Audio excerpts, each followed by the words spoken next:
Hello friends, एक healthy heart के लिए हेल्दी लाइफस्टाइल का होना बहुत ज़रूरी है। अक्सर हम लोग हमको पूछते हैं कि क्या क्या चीज़ें हम कर सकते हैं जिससे हम अपने हार्ट को हेल्दी रख सकें। अब as a cardiologist preventive care पर यूजली हम बहुत ज़्यादा बात नहीं कर पाते। हम ज़्यादातर इंटरवेंशंस पर या ट्रीटमेंट पर या एंजियोप्लास्टी बाईपास की स्ट्रैटेजीज पर ज़्यादा बात करते हैं, लेकिन उससे कहीं ज़्यादा ज़रूरी है एक प्रिवेंटिव एस्पेक्ट से हम हार्ट के बारे में डिस्कस करें। हार्ट अटैक की रोकथाम कैसे करें, हार्ट की बीमारियों से कैसे बचें, क्या क्या चीज़ों का पालन करें जिससे एक हेल्दी हार्ट हमें मिल सके।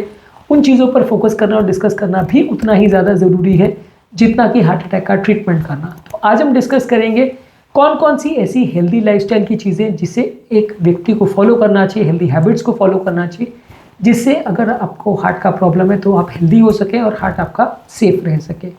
टॉपिक पर जाने से पहले जो लोग हमारे चैनल पर नए हैं उन्हें रिक्वेस्ट करूँगा कि चैनल को सब्सक्राइब करें, वीडियोस को लाइक करें, कमेंट करें, फॉलो करें, पूरा देखें और शेयर भी करें। हार्ट को हेल्दी रखने के लिए सबसे इंपॉर्टेंट चीज़ है एक बैलेंस्ड डाइट का होना। बैलेंस्ड डाइट का बेसिकली मतलब है उसमें फ्रूट्स, वेजिटेबल्स, होल ग्रेन्स यानी कि जो ग्रेन्स का ऊपर का हंस नहीं निकाला हुआ है, जैसे oats, barley, quinoa, brown rice या होल व्हीट, ये सारी चीज़ों को आप ज़्यादा लीजिए। लीन या फैट फ्री प्रोटीन्स लीजिए, हेल्दी फैट्स लीजिए। फैट्स को हमेशा पाप सोच लेना गलत है। फैट्स के बारे में बहुत ज़्यादा नेगेटिव एस्पेक्ट है लोगों के दिमाग में कि फ़ैट लेना ही पाप है। फैट एक्चुअली में वर्ड ही ऐसा है कि फ़ैट ना आपने खाया तो आप फैट हो जाओगे तो इसलिए लोग उसको गलत मानते हैं। पर हेल्दी फैट्स को लेना बुरा नहीं है। हाँ, ट्रांस फैट्स और सैचुरेटेड फैट्स को लेना, कोलेस्ट्रॉल वाली चीज़ों को लेना और नमक को ज़्यादा लेना नुकसानदायक हो सकता है। आपको कम रखिए। पर नमक के बारे में भी थोड़ा सा ओवर मिसकंसेप्शन है। नमक हमेशा ही बुरा करता है ऐसा नहीं है।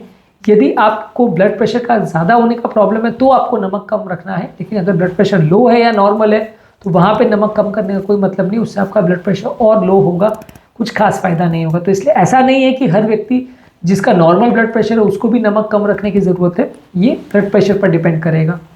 इसके अलावा लो कैलोरी हाई न्यूट्रिएंट वाली फूड्स लेने हैं आपको। वो खाद्य पदार्थों पर ज़्यादा फोकस करना है जिसमें कैलोरी कम, न्यूट्रिशन ज़्यादा यानी विटामिन मिनरल ज़्यादा है और उसमें आपको बहुत ज़्यादा कैलोरी ना मिले, वो खाद्य पदार्थ आपके लिए अच्छे हैं।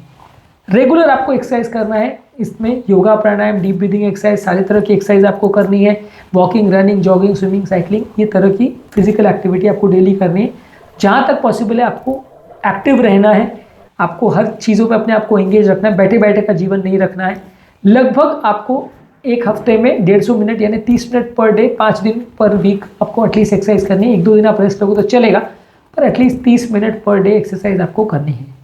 इसके अलावा आपको एक हेल्दी बॉडी वेट रखने की ज़रूरत है। हेल्दी बॉडी वेट रखने से भी आपका ओवरऑल हेल्थ इंप्रूव होगा और इससे आपका metabolic problems, BP, sugar, cholesterol की प्रॉब्लम्स कम होगी। वज़न आपको बढ़ने नहीं देना है। काफ़ी स्टडीज़ ने शो किया है कि जिन लोगों का भी वज़न ज़्यादा होता है उनको कार्डियोवैस्कुलर प्रॉब्लम ज़्यादा होते हैं। तो आपको हर हालत में अपने आप को वज़न को कंट्रोल करने के लिए प्रेरित करना है, वज़न बढ़ने नहीं देना है। नहीं तो डायबिटीज़ का और कोलेस्ट्रॉल का, बीपी का प्रॉब्लम आने का चांस कई गुना बढ़ जाता है। जिन लोगों को भी कोई व्यसन है, जैसे कि स्मोकिंग करते हैं, उनको बंद करना है। तंबाकू लेते हैं, उनको बंद करना है। और इसमें सिर्फ कम करना है वैसा नहीं, आपको पूरी तरह से उसको बंद करना है। यदि आप बंद नहीं करोगे तो आपको थेरेपी से, ट्रीटमेंट से उतना ज़्यादा फ़ायदा नहीं मिलेगा, कितना भी आप अग्रेसिव थेरेपी करो। काफ़ी ऐसे पेशेंट में जहाँ बिल्कुल नलियाँ नॉर्मल भी होती है, वहाँ पे भी स्मोकिंग और तंबाकू की वजह से हार्ट अटैक आते देखा गया है। तो इसलिए यंग पेशेंट में हार्ट अटैक आने का कारण स्मोकिंग बहुत इंपॉर्टेंट होता है। तो इसलिए आपको बिल्कुल कोशिश करनी है कि स्मोकिंग बंद, मतलब पूरी तरह बंद करना है। तंबाकू भी पूरी तरह बंद करना है। शराब भी बिल्कुल नहीं लेना है। काफ़ी लोग के दिमाग में मिसकंसेप्शन होता है कि शराब हार्ट के लिए बेनिफिशियल है तो आपको ज़्यादा मात्रा में शराब लेना चाहिए, इससे फ़ायदा होगा। ऐसा नहीं है। शराब ज़्यादातर केस में आपको नुकसान ही करेगा।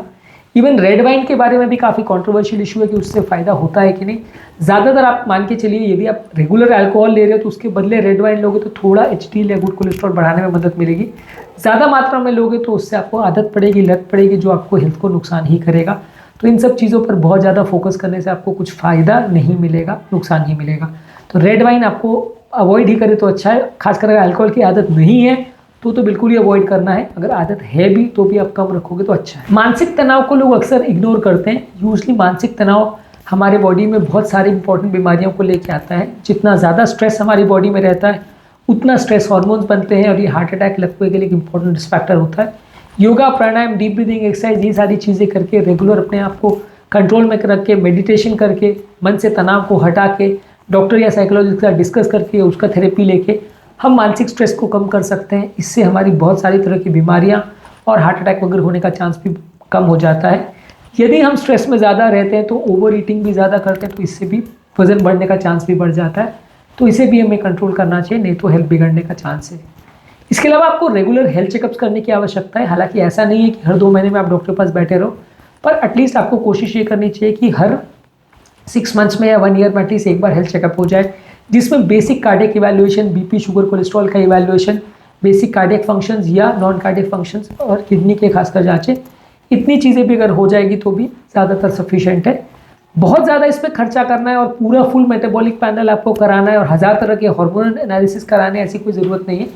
पर फिर भी आप अगर बेसिक इवैल्यूएशन भी कर ले, खासकर किडनी के फंक्शन के लिए, हार्ट के फंक्शन के लिए, और ब्लड काउंट्स कितना है या ब्लड कोलेस्ट्रॉल लेवल्स कितना है, खासकर वो बीमारियां जो लंबे समय तक एसिम्प्टोमेटिक रहती हैं, उनके लिए आप इवैल्यूएट कर लेंगे तो सफिशिएंट है। पर जब भी आपको कोई बीमारी है तो रेगुलरली डॉक्टर के पास जाते रहें, फॉलोअप करते रहें और जो भी हेल्दी लाइफस्टाइल की टिप्स हैं वो लेते रहें। ज़रूरी नहीं है कि आप उनसे सिर्फ दवा ही लें, पर हेल्दी लाइफस्टाइल की टिप्स भी उनसे लीजिए, इससे भी आपको फ़ायदा मिलेगा।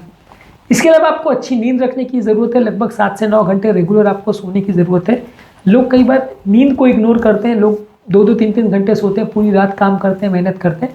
ऑब्वियसली मेहनत करना कोई बुरी बात नहीं है, लेकिन नींद को कॉम्प्रोमाइज़ करना डेफिनेटली बुरा है और इससे आपकी बॉडी में स्ट्रेस हार्मोन ज़्यादा बनते हैं, जिससे आपकी हेल्थ बिगड़ती है।